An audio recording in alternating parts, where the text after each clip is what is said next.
but then they dropped the ball.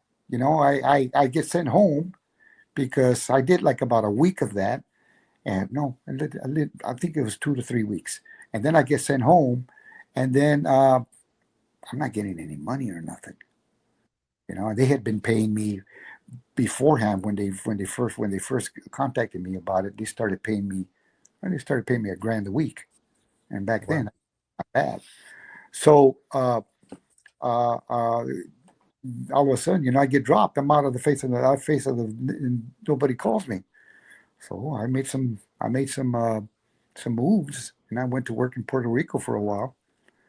And then when I got back, my ex-wife started telling me they've been calling you. I go, who? WWE, that they need you to come back again because you're going to do Survivor Series again. And I go, really? After all that, they just never called, never did this, and never that. Just dropped me, and now all of a sudden they want me to come back again.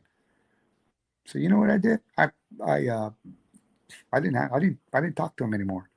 So then they got in touch with me one time and asked me to send them back the thing, the gear. I said sure, no problem. Then they asked me to sign a waiver on the contract that we had done.